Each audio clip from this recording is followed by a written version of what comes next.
गंगा का पाप। दोस्तों, हम अक्सर पढ़ते और सुनते आए हैं कि हिंदू धर्म ग्रंथों में देवी गंगा नदी को पवित्र माना गया है। हर किसी का सपना होता है कि गंगा में डुबकी लगाए और अपने पाप धोए। गंगा का दूसरा नाम पाप नसीनी भी है।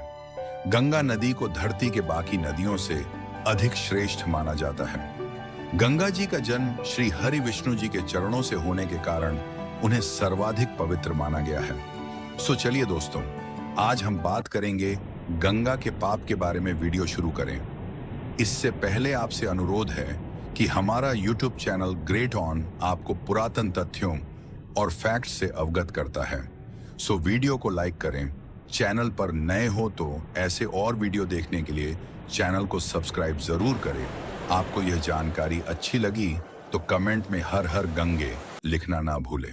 नमस्कार दोस्तों, आपको एक कथा सुनते हैं। गंगा का पाप। एक बार एक साधु को यह जानने की इच्छा हुई कि संसार का हर कोई इंसान गंगा के पानी में डुबकी लगाता है और पाप मुक्त हो जाता है। ऐसे में गंगा इस सारे पाप का क्या करती होगी? अगर अपने पास रखती होगी तो गंगा पापी बन जाएगी। इस प्रश्न का उत्तर पाने के लिए साधु ने श्री हरि विष्णु की घोर तपस्या की।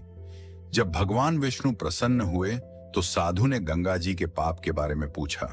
तब श्री हरि विष्णु ने कहा, यह प्रश्न हम स्वयं देवी गंगा जी से ही पूछते हैं।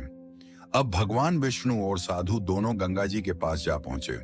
साधु ने वही प्रश्न गंगा जी से पूछा कि आपके इस पवित्र जल में हर कोई जीव पाप मुक्त होने के लिए डुबकी लगाता है और आप उसका सारा पाप दोष अपने भीतर समाहित कर लेती हो, तो इस कारण से तो आप पापी हो।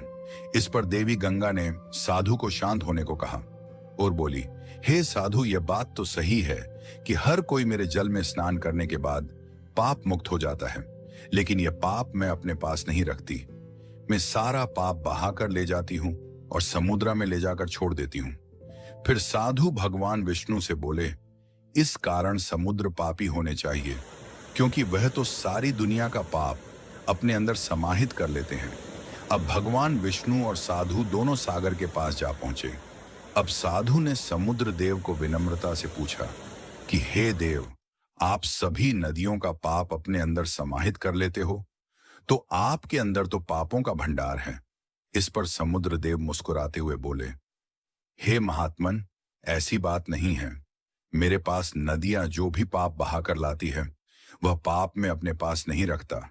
मैं उस पानी की पाप के साथ भाप बनाकर आकाश में बदलो के पास भेज देता हूं।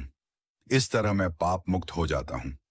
तब विष्णु जी समुद्र की बातें सुनने के पश्चात साधु को बादलों के पास ले गए। साधु ने बदल से समुद्र और गंगा की कही बातें सुनाई और उनसे पाप के बारे में पूछा।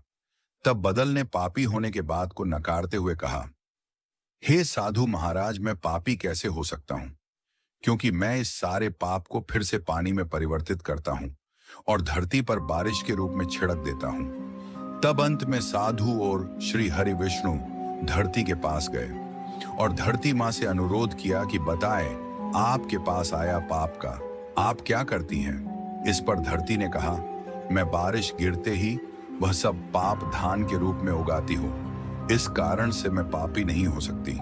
तब भगवान श्री हरि विष्णु ने साधु को बताया कि इंसान के कर्मों का पाप नहीं गंगा जी ग्रहण करती है, न समुद्र देव, न धरती और मेघ। यह पाप घूम फिरकर अंततः इंसानों के थाली में ही आकर गिरता है।